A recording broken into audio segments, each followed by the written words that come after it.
This is episode 102 of the Rio Grande Foundation's Tipping Point, New Mexico podcast. I'm Paul Gessing. And I'm Wally Drangmeister. I'm president of the Rio Grande Foundation, New Mexico's free market think tank.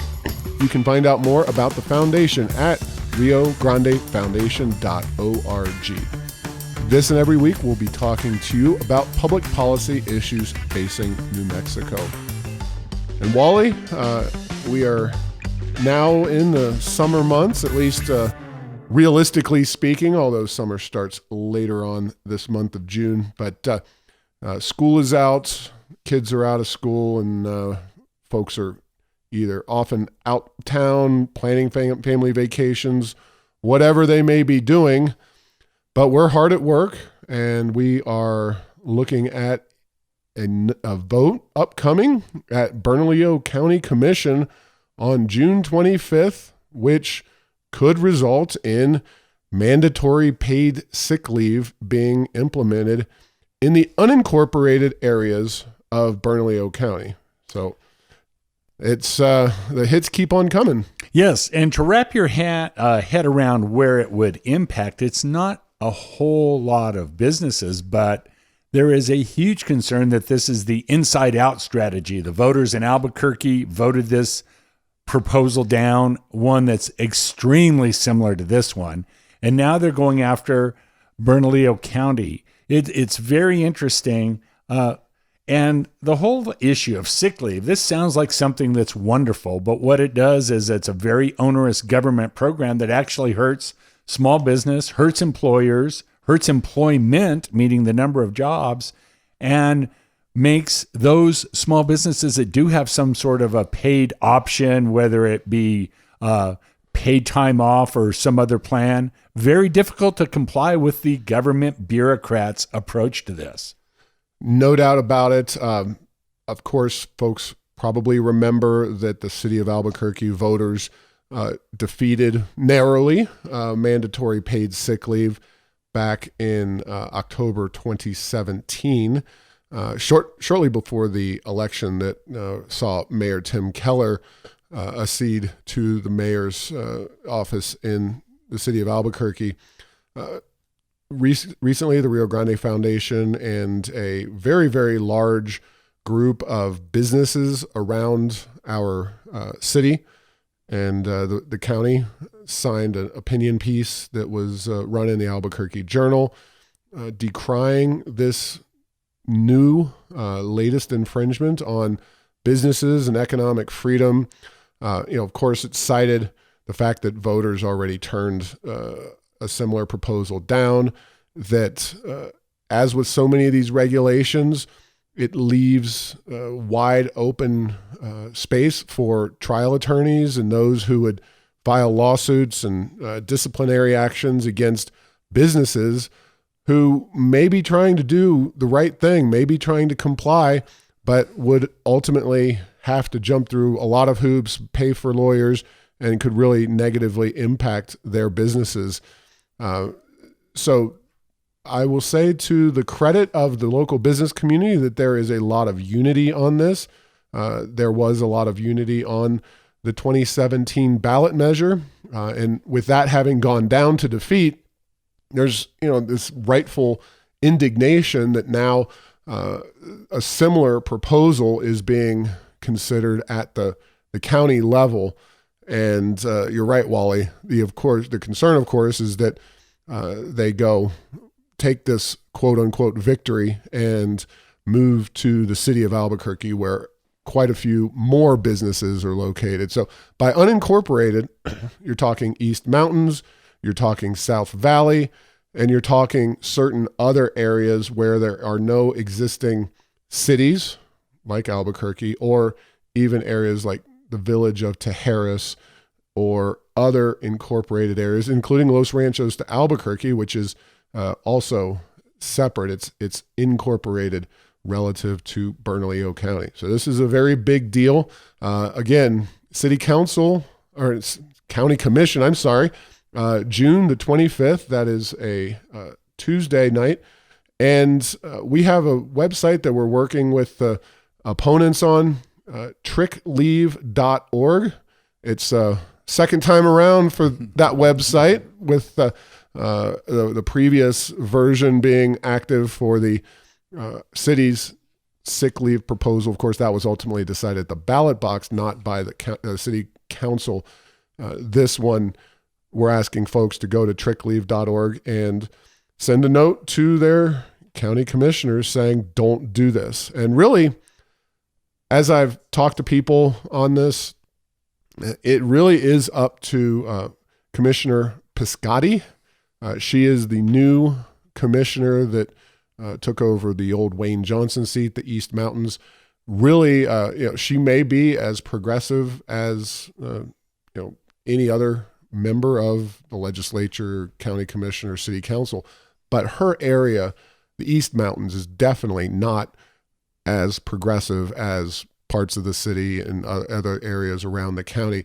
And that is the area that's going to be most impacted, certainly the South Valley as well. But Commissioner Piscotty is really going to have the burden here on this vote. Yeah, and it's interesting as this thing shakes out, two of the county commissioners have a fair number of businesses in their districts, with that being one and the other being in the South Valley. The other three commissioners have virtually no businesses in their district, meaning none of their direct constituents would be impacted in any way, shape, or form by this. And by how the county commission works, the city of Albuquerque is all contained within Bernalillo County. So everyone in Albuquerque is in a county commission district eligible to vote for this, even though it won't be impacting the voters directly for most of the people living in Albuquerque. It's just these unincorporated areas. And so it's a very interesting, and I think that's why people are so concerned about this, is not and we are concerned, don't get me wrong, for the East Mountain and the South Valley, but is this the last we've heard of this? If this thing passes the county commission, most people think not. It's a very odd situation in governance where you have people elected who, as county commissioners, residing or representing entirely urban areas that are voting to presumably, in this case, it works out that way, Commissioners Hart Stebbins and O'Malley, very, very little in the way of unincorporated areas in their districts, and yet they are being given a vote over policies impacting those areas. And, we hear from the left all the time about all these issues in democracy, and the latest being ranked choice voting at the city of Albuquerque. But how about some kind of cleanup of this situation? Obviously unitary governance, as happens in Los Alamos, would be one solution, and that might save a fair amount of tax money because we have so many duplicated services. But boy, having folks voting on policies that are not directly impacting them at all is definitely a question. Yeah, this is, as you say, we're going to have tens of thousands potentially of people voting on an initiative that initially anyway will only impact hundreds. So this is the big government dream, to be able to impose your will on others without having it impact yourself. Well, just to be clear, they're not doing this on a ballot measure. They are voting for representatives who are. Oh yeah, no, I'm with you. Yes, but even with those representatives being, the representatives of the people who elected them, so they're representing a huge number of people that will not be impacted in impacting a third party. So yes, good point, well taken. So folks who live in Bernalillo County, it doesn't matter whether you're in the city of Albuquerque as well or not. Trickleave.org is the way to get engaged. Of course, you can show up. At this point, we believe that the 25th is the meeting, and we will see what happens there. You can bet that representatives of the Rio Grande Foundation and associated folks will be in attendance. And specifically, if you are living in the East Mountains, please put some pressure on Commissioner Piscotty, because she is really at the tip of the spear here. She's going to face a very tricky decision in terms of paid sick leave. All right. Speaking of the impacts of onerous public policies, I posted this week a set of data from the Pew Center on the States. That's PEW, and worth checking those folks out. They have a lot of great data available. They looked at growth in state personal income through the fourth quarter of 2018. Now they go back to a decade prior and look at annual growth. And New Mexico, so we looked at growth over the last decade, then growth over the last year. And in terms of the decade, it wasn't a completely lost decade for New Mexico, but it was a very tough decade where New Mexico's annual growth rate came out to about 1.3, 1.4%, whereas that compares to Arizona at 1.7 or so, Colorado at 2.7, Texas around 2.7, and Utah at close to 3%. And that's an annual number. So as you know, folks who know about interest payments and the way that your money grows faster when you invest it, that money piles up over time, just as an annual percentage rate growth over the span of a decade. Now, the last year, according to the Pew Center, was somewhat better for New Mexico. Our growth jumped up to 2.5%, but not surprisingly, the rest of the country is booming as well. Arizona exceeded 3.5%. Colorado, right about 3.5%. Texas, just shy of 3.5%. Utah, just a bit over 3.5% annual growth. And this is all available at heirsoфenchantment.com. Pew data, despite improvements over the past year, New Mexico lags region in income growth. So the shocking thing, I think, we've talked about how New Mexico has really grown successfully since about the time Trump took office, and how the price of barrel of oil and the production of that oil has really buttressed our economy. But even with that, we are still significantly lagging behind our regional peers. So it's a pretty tough message there, Wally, and I thought it was worth sharing with folks. No, it is a tough message. And Paul, I'd be interested in your take on some of the factors that are dramatically impacted by policy that attribute to this. I have my own list, but to put it bluntly, we must be doing something not quite right in the area of policy for this to have occurred. And I have my own short list. I don't know how much of this is based on research, but I have a few items that I think continue to contribute. We always tout on the positive side. We have a great culture. We have a great landscape. The weather here is fantastic. Unfortunately, that's not enough for economic growth. No, it's really not. And it does come down to public policy as a primary driver.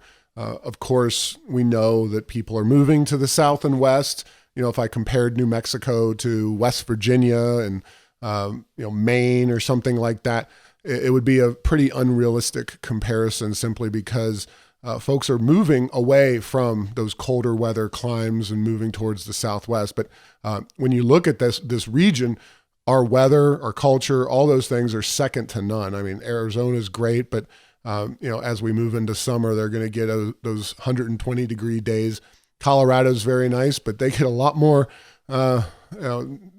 cold temperatures, a lot more snow. In Texas, boy, it's not nearly as geographically pretty as New Mexico. They have some nice water down on the ocean in the Gulf of Mexico, but it's not nearly as wonderful. And Utah is of course a lovely state as well. But it's not just about the weather; it's about the public policy. And Arizona, Texas, Utah are all right to work. Colorado has the strictest constitutional spending limit in the entire country, called Taxpayers' Bill of Rights. Generally speaking, these are states with strong corporate climates, a lot of big businesses headquartered there, a lot of growth opportunities, and freedom, just plain old good freedom that attracts people in ways that New Mexico just has never done. And we rely on oil and the federal government. And there's kind of ceilings to both of those. While corporations and business and the free market can grow and grow, and there's nothing to really stop them, oil and federal government both have kind of ceilings, if you will. Oil prices and production, we've seen the boom in production, and we still don't see the economic growth, at least not at the same levels as our neighbors.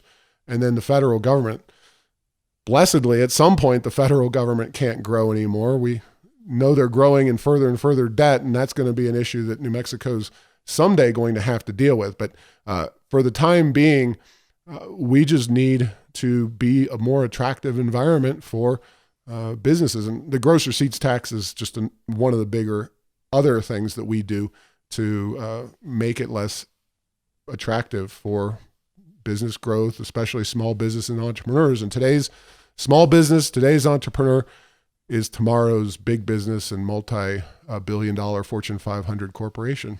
Yeah, the gross receipts tax is number 2 on my list. It's high. It encompasses many things. It's a growth destroyer. So it's pretty easy to say things like, "Oh, we have a relatively low income tax." Yeah, but when we tax services at 7, 8, and in some places up into the 9%, and other states around us don't, you can see why a business would be hesitant if services were part of their equation. And then your right to work and others, the general business unfriendliness. And there's 2 aspects to that. I think there's the things that we don't do, but then for the businesses that are here, there's a continuing flood each legislative session of things that would make it very difficult for the businesses that are here and are successful. We saw this last legislative session proposals to make hydraulic fracturing illegal. Well, the free market industry that's doing the most in the state of New Mexico absolutely would destroy that. And then one thing I think that made the last decade slower than it would have been otherwise, I still talk to small business people that laid people off in the 2007, 2008, 2009 timeframe, and they received such horrendously large 1-month demand notices from the state for unemployment insurance that many of them still say, "Never again will I hire another employee if I'm not confident that I'm going to need them for years, if not decades to come." And all of those, things, along with our crime and educational attainment issues, make our state suffer. And I guess that's the horrible news. The good news is I think that these are all imminently solvable issues from a policy point of view, but we'll have to see Bernalillo County going the other direction on something from a business friendliness point of view. But it's not an impossibility that some of these things could be addressed. Yeah, and a story was put out in KVIA, ABC Channel 7. I believe that's out of El Paso, but they had a story about the owner of International Delights Cafe in Las Cruces, which the owner is Garadan Alamir. International Delights is kind of a Middle Eastern themed place. I've been there a number of times, actually, in my travels down to Las Cruces. And he said that he is expecting to close his restaurant by June the 15th because of the minimum wage issue in Las Cruces. It's now $10.10 an hour in the city of Las Cruces. And of course, the state has a minimum wage increase that was passed this year to $12 an hour in a couple of years. And he says, this is a direct quote from the owner: "I have about 15 employees. Many of them have been working here 17, 18 years, so that's part of their life. Unfortunately, I won't be able to find jobs for all of these 15 people. It's really difficult to let them go." And he says, furthermore, we need to help small businesses either cut some taxes or bring in industry to town. I've been for higher pay, but what can we do as a community to make sure that doesn't hurt small business? So, this is the real world economic impact of policies like the minimum wage. And Las Cruces is kind of on the fringes of being impacted by the state level minimum wage that was passed this year because they've been busy increasing their own minimum wage. And, maybe this guy is willing to say some things that a lot of businesses are very shy about talking about why they're leaving or why they're closing up shop. But he's willing to state for the record that the minimum wage is causing his business to close in Las Cruces. And as you might imagine, there's not a whole lot of Middle Eastern themed cafe style places down in Las Cruces, given more attuned towards New Mexican food, New Mexican culture, et cetera. So a unique place right there being impacted by minimum wages. Well, when, the city of Santa Fe was the one that got this whole trend going many years ago, and I remember the discussion was very much around this will not slow economic growth and will not be harmful to the economy. Albuquerque picked it up, then Las Cruces. And so we have 3 of the top 4 population size cities in New Mexico have had this policy. Albuquerque and Santa Fe for a lot of years, Cruces coming up. And so that has to be one of the issues contributing to our slow economic growth. And I would defy somebody say, well, no, it's not. No, it's not. It's like, okay, what of the other possible list of issues is there? And one of the things about minimum wage is that it makes it hard for people to enter the workforce and get the skills to improve. And, that's why it's such a insidious thing. We see places like Seattle that they put minimum wages in place, and really it would be hard to have a more robust economy than somewhere like Seattle, Washington. Yet, years ahead of even where we are right now, they have to stop, take a look at what they've done, because it really does damage their economy, even in a place as vibrant as Seattle. Yeah, and of course, we're here in Albuquerque, Santa Fe as well. They really did, as you said, they were among the first, if not the first cities in America to adopt a higher than their state level minimum wage. So they were policy innovators in a negative direction. But I would just once love to see an opportunity for a New Mexico city, not just to not do bad things. We kind of see that in Rio Rancho, where Rio Rancho isn't embracing minimum wage increases, is trying to keep a lid on taxes and unnecessary regulations, but they're still tied into everything that the state's doing. I'd love to see like a free soil city in New Mexico where they can kind of do their own thing, because everybody is unfortunately burdened by the policies out of Santa Fe, and they don't have the ability to really innovate and try to do things better. That's what we were trying to do with the right to work issue. And unfortunately, that was taken away from us. But, it'd be a wonderful innovation, like an enterprise zone. But unfortunately, enterprise zones even don't really give you the full array of policy solutions to really go against what's happening at the state level. But we have the major metros in our city, 3 out of the 4 of them, Santa Fe, Las Cruces, Albuquerque, Rio Rancho being the exception, that are really going down the progressive path and leading us in that direction, unfortunately. So we are going to talk a little bit about potential clouds on the horizon here, Wally, in terms of where New Mexico's economy is going, how oil prices are supporting us and have been, but we might be seeing a change in the wind, so to speak. Of course, I talked a few weeks ago about the Legislative Finance Committee noting that we now get 35% of our entire direct state budget from oil and gas. That is astonishing. That's up from 26% just a year or so ago. So we are more reliant than ever on the price of a barrel of oil. Yes, and those direct numbers are very meaningful in that it's things that they absolutely can assign directly to the oil and gas industry. And the last time I was involved in doing some of those statistics, things like certain amount of state income taxes are very difficult on a personal return or an LLC to assign to the oil and gas industry. So there's a whole host of revenues that are probably attributable to the industry that aren't in there, as well as any of the multiplier effect. And, it's interesting. No one ever argues for a 10 or a 12 multiplier effect for oil and gas, like they do other industries that receive subsidies from the state of New Mexico. But certainly the multiplier effect is higher than zero in oil and gas, without a doubt, in those communities where the industry is located and housed. Now, it's worth noting that in late April, the price of a barrel was $66 or so. That price has dropped down to 52. It's closer to around 54 as we record this episode.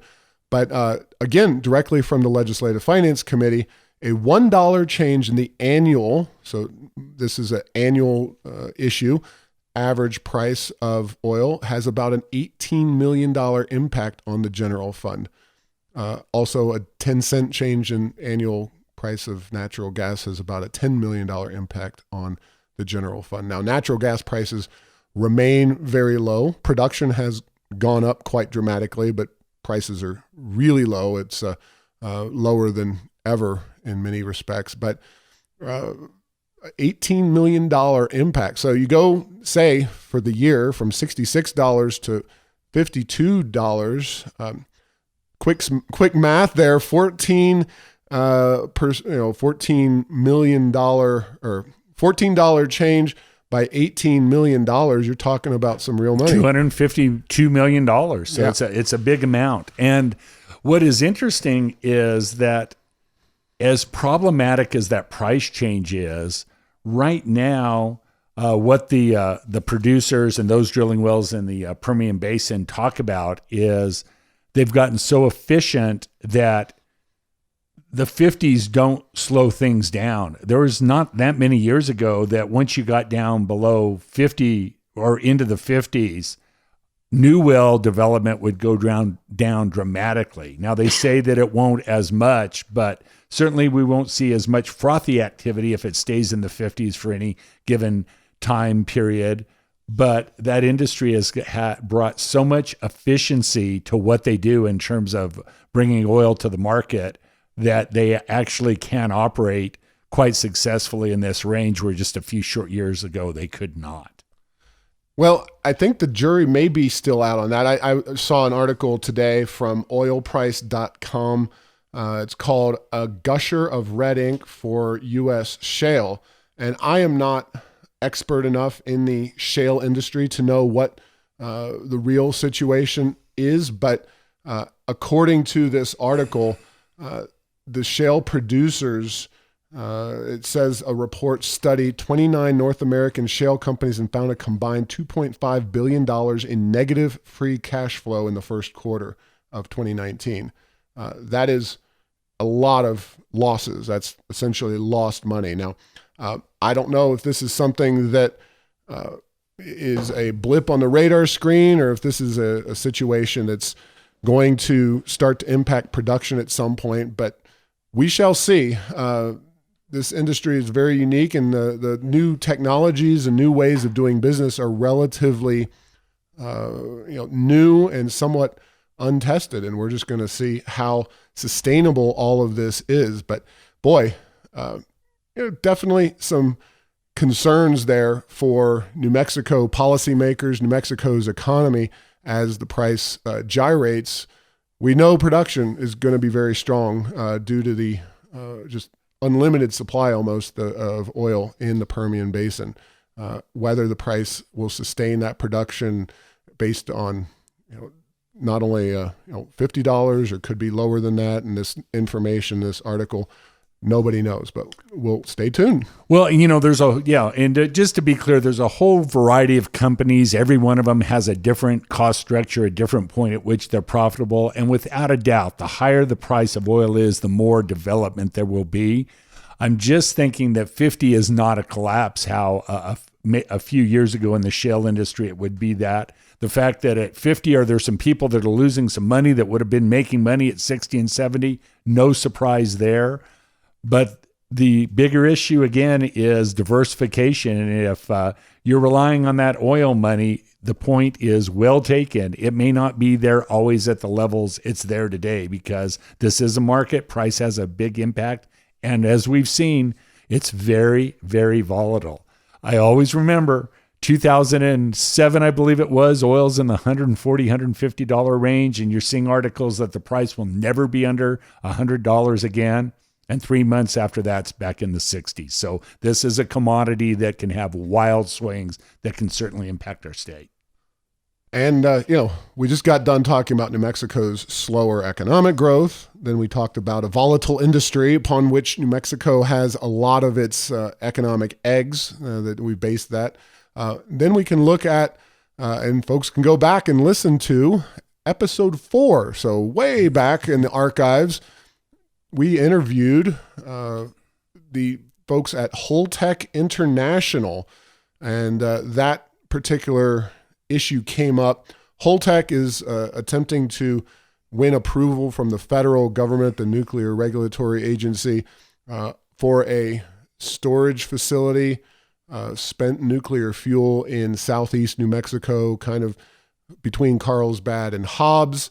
And the reason it made headlines again this week is because while it's ultimately the federal government that's going to say yes or no on this particular issue of Holtec International, our governor, who it's hard to get a grasp of where she is. She hasn't done anything major attacking oil and gas, but she's certainly embraced a lot of economic policies that were not good for the overall state economy in the past session.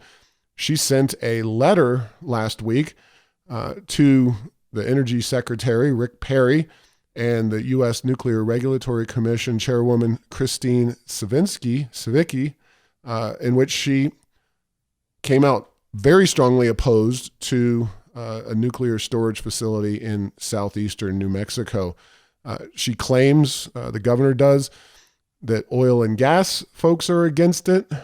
She also cited opposition from the New Mexico Cattle Growers Association and the Farm and Livestock Bureau as well. Now, NMOGA, the New Mexico Oil and Gas Association, has not taken a position against the particular project, but a group out of Midland, Texas, involved in oil and gas, the Permian Basin Oil Producers Association, has taken a position against it, according to the governor. There was a response from John Heaton, who is involved in economic development, a former state senator from that area, a Democrat, I might add, who is really leading the charge on behalf of Southeast New Mexico in support of Holtec, who wrote, kind of questioning the governor and her perspective. It's very interesting stuff. Rio Grande Foundation, we really support the idea of economic diversification. We think that if NMOGA, the New Mexico-based Oil and Gas Association, came out against that site and that project, it would be something to consider. We're going to be talking to folks in the weeks ahead to figure out where the opposition is coming from and why this is something that folks may or may not want in our community. But this is potentially a major investment in New Mexico, a major effort to diversify New Mexico's economy, which is overly reliant on a few major industries. Wally? Well, it is interesting. The forces of no in the environmental movement. There's the initiatives regarding green energy and getting rid of coal, getting rid of natural gas. You would think nuclear would be positive in most of those people's kind of market basket of energy sources, but oh no, we don't like nuclear either. There is not an energy source that doesn't have a downside, certainly including wind and solar. And it's a little disappointing to me to see that this is happening. I think if the U.S. is going to get through a transition, the likes of which is being proposed, without just totally ruining our economy, there's going to be something else other than existing electric generation, and nuke would be there.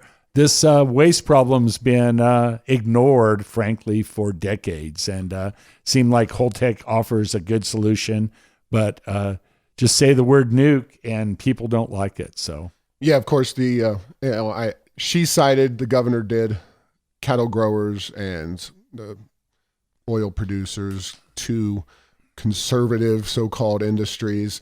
She didn't cite the environmental issue, and her base really being the radical environmental movement and their opposition.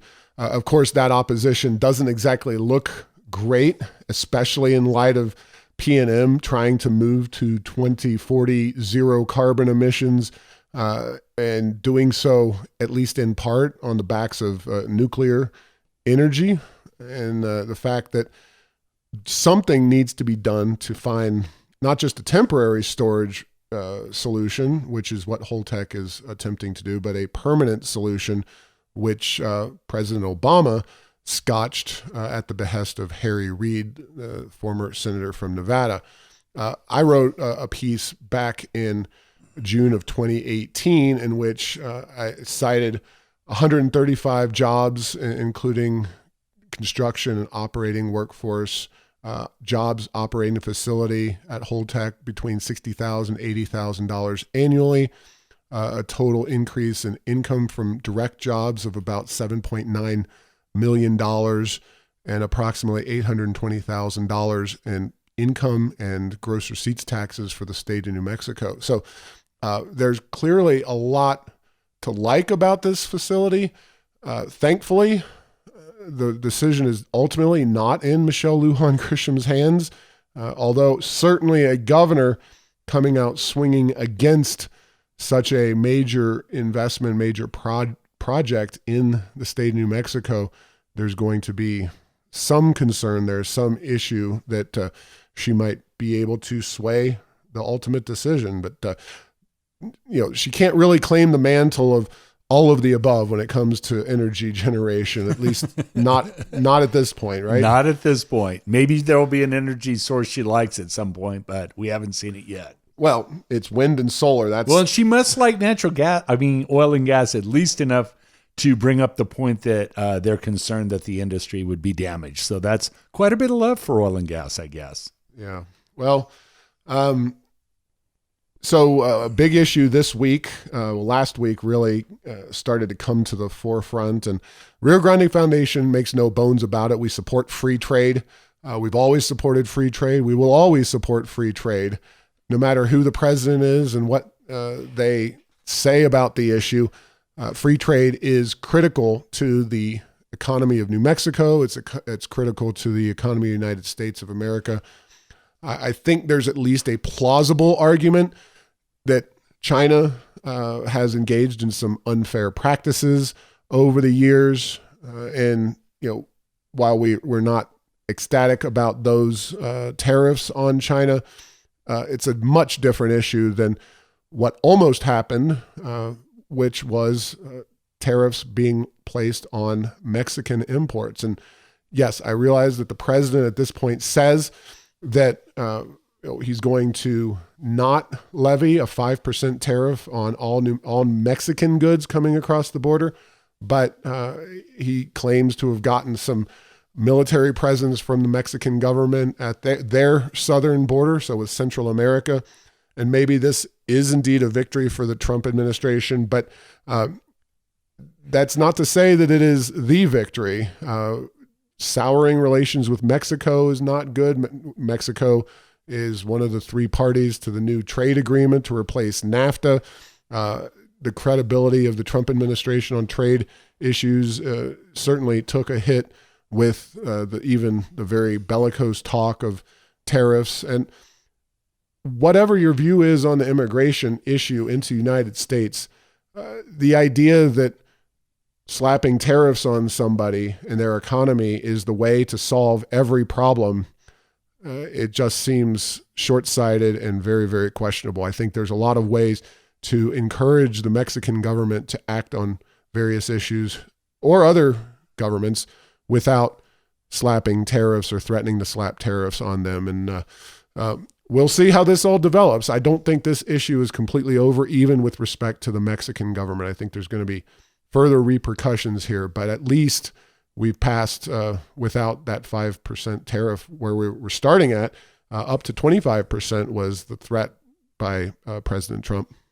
Yes, and the use of the tariff as a political tool for non-economic goals and non-economic means, I'm not sure. I'm not saying it hasn't been done, but it certainly hasn't been done in this grand a fashion on this large a scale. And yes, they backed away from it. I think that's good for the U.S. and good for Mexico, but like you say, we'll have to see. So tariffs are definitely in the playbook as tools of diplomacy now. And you do have to go back a ways for the last time terrorists almost destroyed the United States. I think it did in the Great Depression. It's underappreciated, I think, the role that tariffs played in causing the Great Depression. But, I've never read a highly credible economist that speaks positively on a tariff from the point of view of either party to the tariff, from an economic efficiency and improvement of a economy point of view. Yes, the Smoot-Hawley tariff is what you're referring to about the Great Depression. It was enacted in 1930, and many economists on both sides of the political aisle, so to speak, the philosophical aisle, if you will, really consider that one of the major contributors to the Great Depression and the economic challenges that came about in the 1930s. So worth checking out, worth learning from those mistakes. And Wally, it was a busy week last week, and the last few weeks have been busy. I told you, of course, and our listeners about the Resource Bank Conference in Scottsdale, Arizona, sponsored by the Heritage Foundation, and our efforts there to make sure that everybody in the conservative movement remembers New Mexico is part of the 50 states and part of the United States, because sometimes folks forget, although not at the Heritage Foundation. They were very up on the issues, maybe talking about some average folks you might ask at a, say, Olympic ticket office in Atlanta, Georgia or something. That happened back in the 90s when Atlanta hosted the Olympics, by the way. But we were in Silver City, as in myself, talking to the Grant County Republican Party, a great group down there, as well as the Grant County Chamber of Commerce.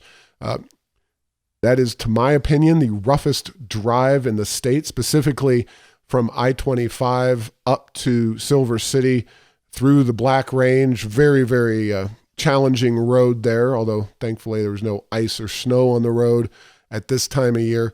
But Rio Grande Foundation is getting around the state. We also had an event on Saturday, this past weekend, in Los Alamos, where we were back up the mountain talking to folks about the impact of economic policies that were enacted this session, how the future of New Mexico is going to be driven by the twin issues of the oil and gas industry, United States economy as a whole, and what all that is going to look like as we approach the election of 2020. And the entire New Mexico Senate is up for election, the legislature, and all the various issues at play. So if your group needs a speaker, civic organization, I'll be traveling around the state throughout the summer, speaking to Rotary groups, Republican groups, Republican women's groups, and any other organization that needs speakers. Give us a holler, 505-264-6090.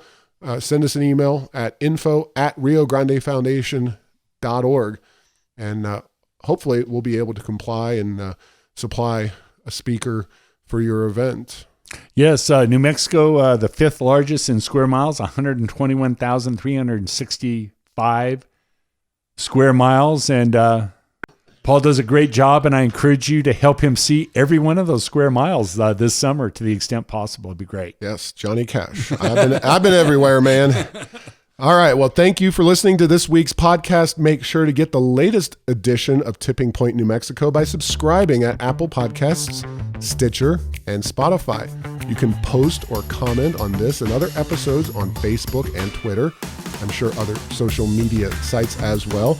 Also, you can tell Google Home, I have one of those goofy gadgets, play Tipping Point, New Mexico, and it will do so thanks to Path 3 Marketing for producing this show.